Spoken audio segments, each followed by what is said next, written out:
Have you ever wondered what it would feel like to discover an entire community of people gone without a trace? Not a single body, no sign of struggle, just emptiness where life once thrived. Welcome back to Mysteries Uncovered. I'm your host, and today we begin our journey into one of America's oldest and most baffling mysteries, the lost colony of Roanoke Island. If you enjoyed our previous investigations into Poveglia Island and Skinwalker Ranch, this three-part series will take you even deeper into the unknown. Before we begin, take a moment to subscribe to our channel and hit the notification bell so you don't miss episodes 2 and 3, where we'll explore the competing theories and reveal the latest evidence about what might have happened to these vanished settlers. The year is 1587. The place, a small island off the coast of what is now North Carolina. A group of 115 English colonists arrived to establish the first permanent English settlement in the New World. Men, women, and children, families hoping to build new lives on distant shores. Their leader was John White, an artist and friend of Sir Walter Raleigh. Imagine the hope in their hearts as they stepped onto these wooded shores. Can you picture it? The wooden ships anchored in the harbor, colonists unloading supplies, preparing shelters, dreaming of prosperity in this new land.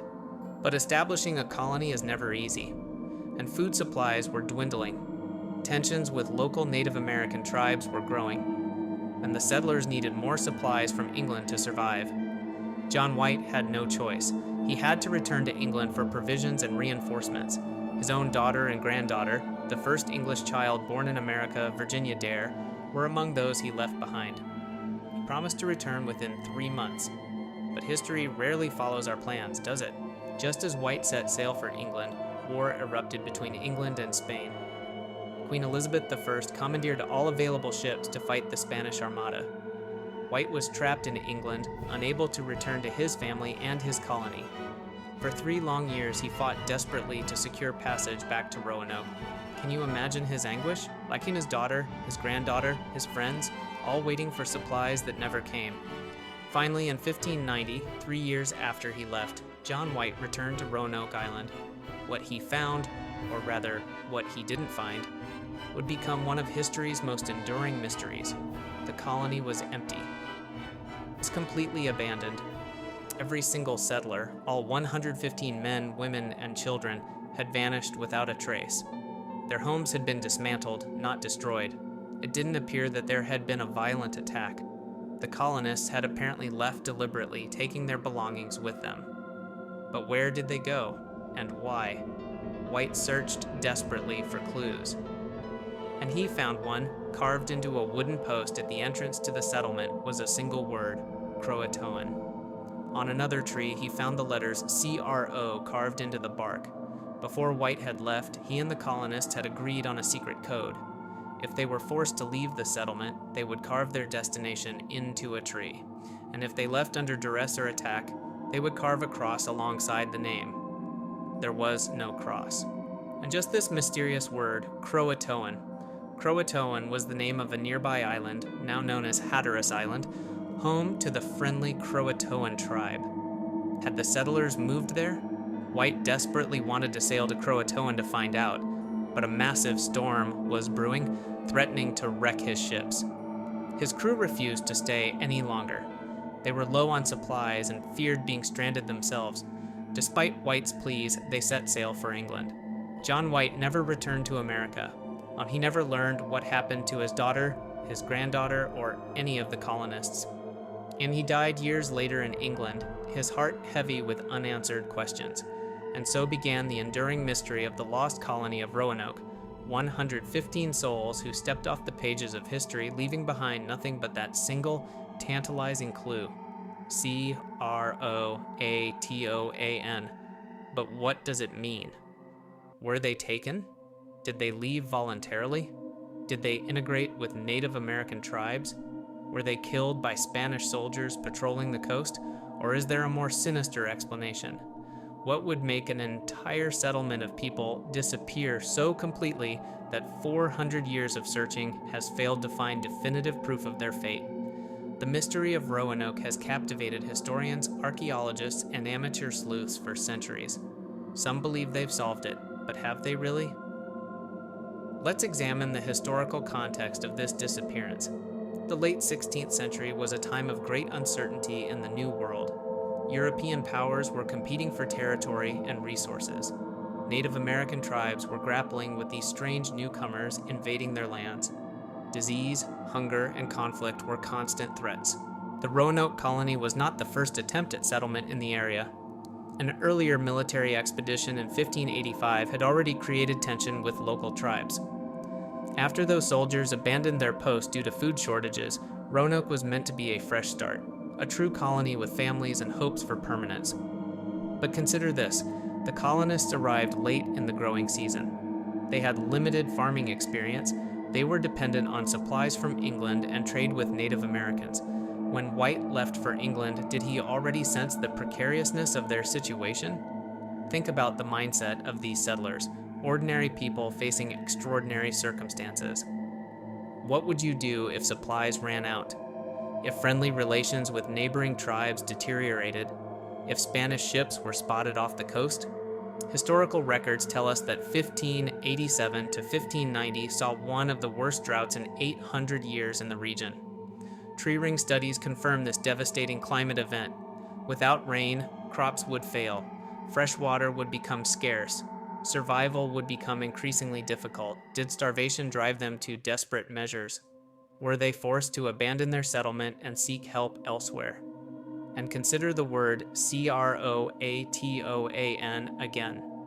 If they relocated to live with the Croatoan tribe, why have archaeological excavations on Hatteras Island found limited evidence of English settlement? Or perhaps we're looking in the wrong place entirely. Some historians believe the colonists attempted to return to the site of the previous settlement at Chesapeake Bay, a location that was actually their original intended destination before their ship's captain refused to take them further. Could they have traveled 50 miles inland to what is now the Chowan River? Records from the Jamestown colony in 1607, 20 years later, mention reports of Europeans living with inland tribes. But if they survived and integrated with Native Americans, why was no definitive contact ever established with later English settlements? The disappearance became America's first real mystery, a story that haunted the European imagination. It delayed further colonization attempts and created a lasting cultural impression that the New World was a place of danger and mysticism. Even today, the word Croatoan has taken on an almost supernatural significance in popular culture, used in everything from horror stories to song lyrics as a symbol of inexplicable disappearance. But the real story, the human story, is about 115 men, women, and children who ventured across an ocean with dreams of a new life. Real people with names, faces, and hopes whose ultimate fate remains unknown. As we conclude this first episode, I want you to imagine standing where John White stood in 1590, the emptiness of the settlement, the silence where there should have been voices, the single word carved into a post. What would you have thought? Where would you have looked next? In our next episode, we'll dive deeper into the competing theories about what happened to the lost colonists. We'll examine the evidence for Native American adoption, Spanish attack, relocation, and yes, even some of the more unconventional explanations that have been proposed. Could DNA testing of local populations hold the key? What have recent archaeological excavations uncovered? And what does the latest historical research tell us about this centuries-old mystery? Join us for episode 2, where we'll investigate the theories that might explain the fate of the Roanoke Colony. Subscribe now and hit the notification bell so you don't miss it. Until next time, remember, sometimes history's greatest mysteries are hiding in plain sight, waiting for the right person to uncover them. This is Mysteries Uncovered. Thank you for watching. Welcome back to Mysteries Uncovered. Puwe, I'm your host, and this is the second episode in our investigation of the lost colony of Roanoke Island, America's oldest unsolved mystery. If you haven't seen our first episode, I recommend watching it now to understand the full context of this 400-year-old disappearance. And if you're joining us again, thank you for your curiosity and commitment to uncovering the truth. Last time, we explored how 115 English colonists vanished without a trace between 1587 and 1590, leaving behind only a single clue: the word Croatoan carved into a post. Today, we'll examine the leading theories about what might have happened to these men, women, and children.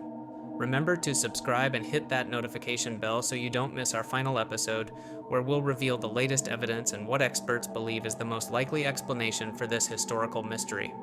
So let's begin with what many historians consider the most plausible theory: integration with Native American tribes. The word Croatoan pointed to Croatoan Island, now Hatteras Island, home to a tribe that had been friendly to English explorers. Could the colonists have relocated there when supplies ran low? Consider this. When the colony was established, Governor John White encouraged good relations with the Croatoan tribe. Their chief, Manteo, had even traveled to England previously and was baptized as a Christian. A relationship of trust existed. What if, facing starvation during the severe drought we mentioned in episode 1, the colonists made a rational decision to seek help from their Native American allies? Archaeological excavations on Hatteras Island have uncovered tantalizing evidence supporting this theory. European artifacts dating to the late 16th century have been found mixed with Native American materials: a signet ring, a sword hilt, English coins, even fragments of European ceramics. But here's where it gets really interesting. Historical records from later English and Spanish settlements mention encounters with Native Americans who had European physical characteristics, who lived in houses similar to English dwellings, and who claimed their ancestors could speak from books. In 1709, explorer John Lawson wrote about the Hatteras tribe. These tell us that several of their ancestors were white people and could talk in a book, the truth of which is confirmed by gray eyes being found frequently amongst these Indians and nowhere else. But if they integrated with native tribes, why wasn't there more definitive contact with later English settlements? This brings us to our second theory. What if many of the colonists were killed or died, and only a few survivors integrated with Native Americans? The late 16th century was a time of significant conflict between various Native American tribes. The arrival of Europeans had disrupted traditional alliances and trade networks. Some tribes, unlike the friendly Croatoan, were hostile to English settlement. Historical records tell us that the Roanoke colonists arrived at a time when relations with the mainland Secotans tribe had already deteriorated due to previous English military expeditions. Could the Secotans or other hostile tribes have attacked the settlement? Oh, well, But here's a problem with that theory. There was no sign of violence at the abandoned settlement, no bodies, no burned structures. The colonists appeared to have dismantled their homes in an orderly fashion, not fled in terror. Unless, what if they were warned of an impending attack and had time to evacuate? Or what if they left voluntarily but met with violence later? This brings us to an even darker possibility: Spanish involvement. Spain and England were at war during this exact period. The Spanish had established settlements in Florida and considered the entire Atlantic coast their territory by right of prior discovery. They viewed English settlements as illegal encroachments. Spanish records from the archives of Simancas reveal that King Philip II ordered all English settlements in the New World to be erased. We know Spanish ships patrolled the coast looking for English pirates and settlements. In 1588, a Spanish expedition led by Captain Vicente Gonzalez searched the Outer Banks, specifically looking for English settlements to destroy. Could they have found Roanoke? But again, the lack of evidence of violence at the settlement site seems to contradict this theory. If the Spanish had attacked, wouldn't they have burned the settlement and left evidence of their victory? Unless the colonists had already relocated by the time any Spanish forces arrived. Which brings us to another compelling theory. The colonists attempted to return to the Chesapeake Bay area, their original intended destination. Historical records show that before leaving for England, John White and the colonists had discussed relocating 50 miles into the Main if circumstances became dire. They even agreed to carve a cross if they left under duress. No cross was found, suggesting their relocation was planned rather than forced. Archaeological investigations at sites along the Chowan River, about 50 miles inland from Roanoke, have uncovered European artifacts from the appropriate time period. Could this be where they attempted to establish a new settlement? What's particularly intriguing is that Captain John Smith of the Jamestown Colony, established in 1607, recorded that Chief Powhatan claimed to have attacked a settlement of white people wearing European clothes. Smith also heard reports of European captives living with inland tribes, but there's yet another possibility we must consider. What if natural disaster or disease decimated the colony? We know from dendrochronology, the study of tree rings, that 1587 to 1590 saw the worst drought in 800 years in that region. Without adequate rainfall, crops would fail. Freshwater sources would dry up. Malnutrition would make colonists vulnerable to disease. Perhaps they attempted to leave Roanoke to find better conditions, but weakened by hunger and illness, they perished during their journey. With no immunity to New World diseases and limited medical knowledge, a contagious illness could have spread rapidly through the group. Now, I promised we would explore all theories, even the more unconventional ones, so let's briefly address some of these. Some have suggested that the colonists attempted to return to England on their own by building small boats. This seems unlikely given the treacherous Atlantic crossing and their lack of adequate shipbuilding materials. Others have proposed supernatural explanations, from alien abductions to time slips to mass spontaneous disappearance. While these make for entertaining fiction, they don't hold up against historical analysis. So where does this leave us? With multiple plausible theories, each with supporting evidence but none with definitive proof. What if the answer isn't a single explanation but a combination of several? Imagine this scenario. Facing starvation due to drought, the colonists make a planned decision to split into smaller groups. Some go to Croatoan Island to live with their native allies. Others venture inland toward the Chesapeake Bay, their original destination. A third group might attempt to establish contact with Spanish settlements further south, preferring surrender to starvation. Weakened by hunger and exposed to harsh conditions, many die during these journeys. Others survive by integrating with native tribes, gradually losing their English identity over generations. Here's where we face the most fascinating question of all. What if the colonists didn't actually disappear? What if their descendants walk among us today, unaware of their connection to one of history's greatest mysteries? Recent DNA studies have been examining this very possibility. Researchers have been collecting DNA samples from families with deep roots in North Carolina, looking for genetic markers that might connect them to the Roanoke colonists. The Lost Colony DNA Project has identified certain families with oral histories claiming descent from the lost colonists. Could modern science finally solve what historical records have not? But genetic research isn't the only modern tool being applied to this ancient mystery. Advanced archaeological techniques are uncovering new evidence at multiple sites. Ground-penetrating radar has identified promising locations for excavation. Improved methods for preserving and analyzing artifacts are yielding new insights from old discoveries. In 2015, researchers studying a 16th century map painted by John White discovered a hidden clue. Using imaging technology, they found what appears to be a fort symbol marking a spot on the mainland where the colonists may have relocated. This site, near what is now Edenton, North Carolina, along the Chowan River, has yielded European artifacts from the right time period during preliminary excavations. As our investigation deepens, we must also consider the role of indigenous knowledge and oral histories. Native American tribes in the region have their own stories about what happened to the English colonists. These oral histories, passed down through generations, speak of different fates for different groups of settlers. Some traditions tell of white captives. Others speak of willing integration. Still others mention conflicts and deaths. For centuries, these indigenous accounts were largely ignored by Western historians. Today, researchers are finally giving them the attention they deserve. But perhaps the most compelling recent discovery comes from a site called Site X, located on Albemarle Sound. Archaeological excavations have uncovered English pottery, writing slates, and other European artifacts dating to exactly the right period. What makes this particularly interesting is that this location matches historical accounts of where some colonists may have relocated. It's also the area where the hidden fort symbol was discovered on John White's map. Could this finally be the smoking gun historians have been searching for? As we conclude our second episode, I want you to consider this.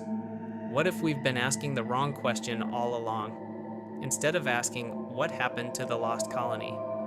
Perhaps we should be asking, did they ever truly disappear? Maybe they didn't vanish at all. Perhaps they simply moved, adapted, and eventually blended into the tapestry of early American history, their English identity gradually fading, but their DNA continuing in the bloodlines of people living today. If so, the mystery of Roanoke isn't a story of disappearance, but of transformation and survival. In our next and final episode, we'll examine the latest archaeological findings, DNA research, and expert conclusions about the most likely fate of the Roanoke colonists. We'll separate fact from fiction and reveal what modern science tells us about this centuries-old mystery.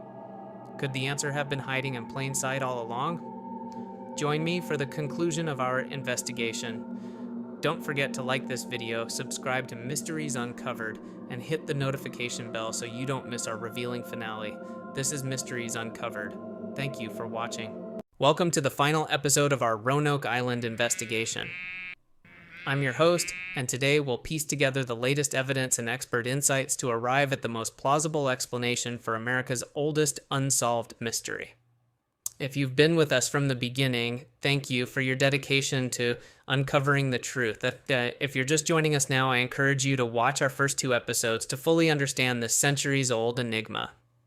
In episode 1, we explored how 115 English colonists vanished between 1587 and 1590, leaving only the word Croatoan carved into a post. In episode 2, we examined competing theories about their fate. Today, we'll reveal what modern research tells us likely happened to these lost souls. Before we begin, take a moment to subscribe to our channel and hit the notification bell to catch our next series of unsolved mysteries. For over 4 centuries, the fate of the Roanoke colonists has remained one of history's most enduring puzzles. But in recent years, a convergence of archaeological discoveries, historical research, and scientific advancements has finally begun to lift the veil on this mystery. Let's start with what many experts now consider the single most important breakthrough: the discovery of Site X. In 2012, researchers examining a watercolor map painted by John White, the colony's governor, made a stunning discovery. Using modern imaging technology, they found a patch on the map covering what appeared to be a fort symbol. This patch was located about 50 miles west of Roanoke Island, exactly where White had mentioned the colonists might relocate if necessary. Archaeologist Nick Lucchetti describes this moment. "We were blown away. This was the first new clue in centuries about where the colonists might have gone." Subsequent excavations at this site on Albemarle Sound near the confluence of the Chowan and Roanoke rivers yielded European pottery fragments, writing slates, and even part of a sword hilt dating to the late 16th century. But here's what's truly compelling. Historical records show this area was controlled by the Wapamiak tribe, whose chief was Manteo's mother. Remember Manteo? He was the Croatoan chief who had been baptized as a Christian and maintained friendly relations with the English. Could this family connection have provided the colonists a safe haven? Then in 2015, archaeologists working at nearby Hatteras Island, home of the Croatoan tribe, unearthed more evidence. A signet ring possibly linked to one of the colonists, a slate writing tablet, and a gold coin dated to the 1580s. Scott Dawson, author of The Lost Colony and Hatteras Island, explains, "These findings strongly suggest that at least some of the colonists relocated to Croatoan Island, exactly as the carved message indicated." But if some colonists went to Croatoan and others to Site X, what does this tell us?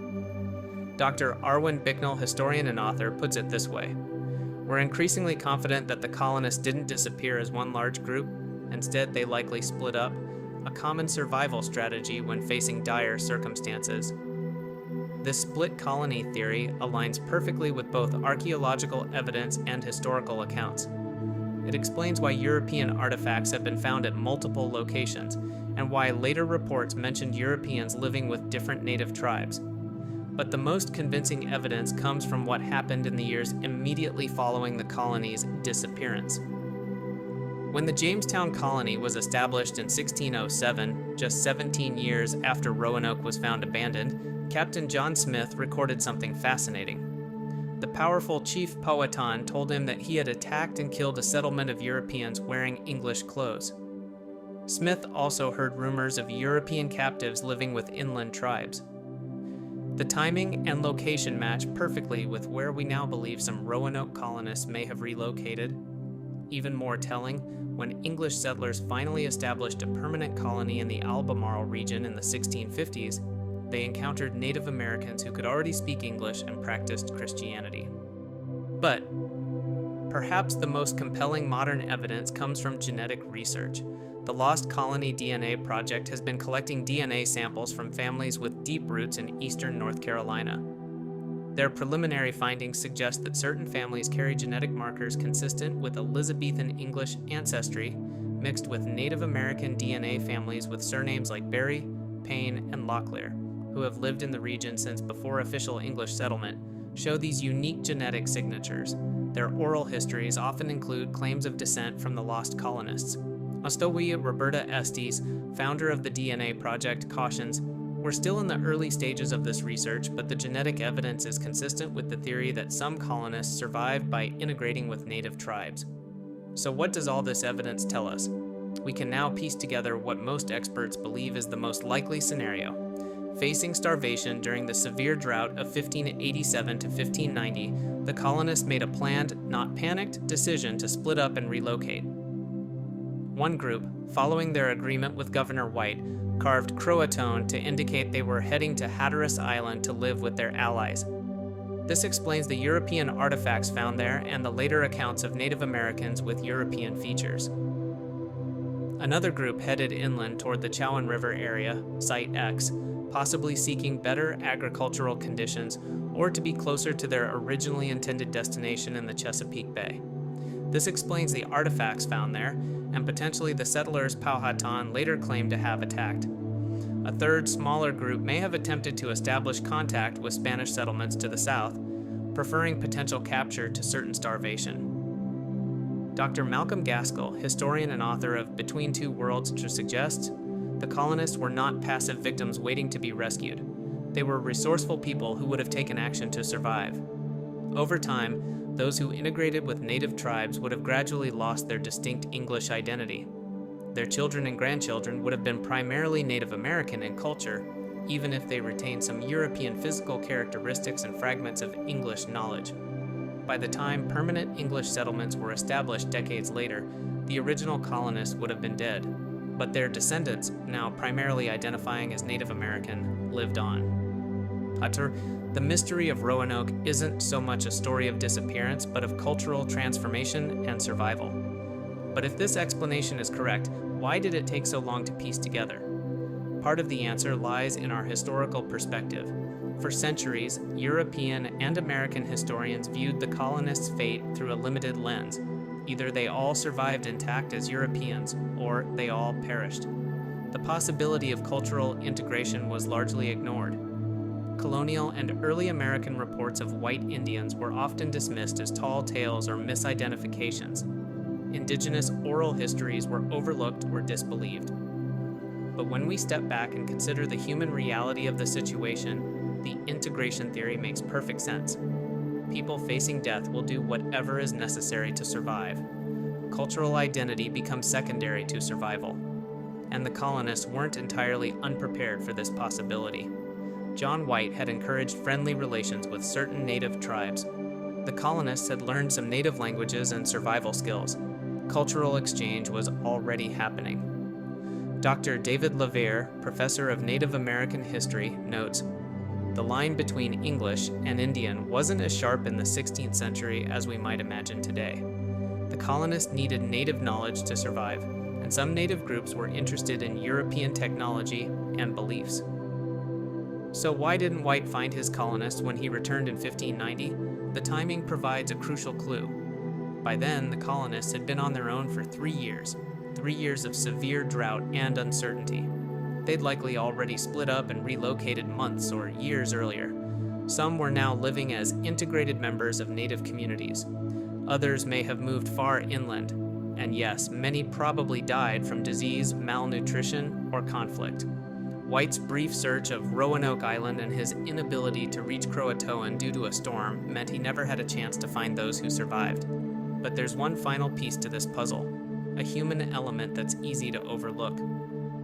Virginia Dare, the first English child born in America, would have been 3 years old when White returned. She was White's granddaughter, and her fate has captivated the American imagination for centuries. What became of her? While we can never know for certain, the evidence suggests she may have grown up as a member of a Native American tribe, perhaps the Croatoan or Wampanoag. If she survived to adulthood, she would have lived as a Native American woman, her English origins gradually fading into family lore. This possibility, that the first English child in America grew up as a Native American, is a powerful symbol of the complex cultural exchanges that defined early American history. As we conclude our investigation, I want to address one final question. Why does the mystery of Roanoke continue to captivate us after all these centuries? Perhaps because it speaks to something fundamental about the American experience, the uncertainty of new beginnings, the clash and blending of cultures, the thin line between success and failure in a challenging environment. The lost colonists weren't just historical figures, they were real people with hopes, fears, and dreams. They came seeking a new life and found challenges they never anticipated. Their story reminds us of the fragility of human endeavors and the remarkable adaptability of the human spirit. Troike, while we may never know with absolute certainty what happened to every individual colonist, the convergence of archaeological evidence, historical records, indigenous oral histories, and genetic research points to a complex but plausible explanation. They split up, relocated, and those who survived integrated with native populations. The colonists didn't simply vanish, they adapted, transformed, and in some cases their bloodlines continue in the people of eastern North Carolina today. The word Croatoan wasn't a sign of tragedy, but a message of hope, an indication that they had found a path forward. As archaeologist Mark Horton puts it, the colonists didn't fail. They succeeded in a way we didn't expect by becoming something new. And perhaps that's the real lesson of Roanoke. Sometimes survival means transformation. Sometimes the line between disappearance and adaptation is simply a matter of perspective. Thank you for joining me on this journey through one of America's most enduring mysteries. If you enjoyed this series, please like this video, share it with others who might be interested, and subscribe to Mysteries Uncovered for more investigations into history's greatest enigmas. Next week, we'll begin exploring another perplexing mystery that has captivated imaginations for generations. Until then, remember, the past is never truly lost. Sometimes its secrets are simply waiting for the right questions to be asked. This is Mysteries Uncovered. Thank you for watching.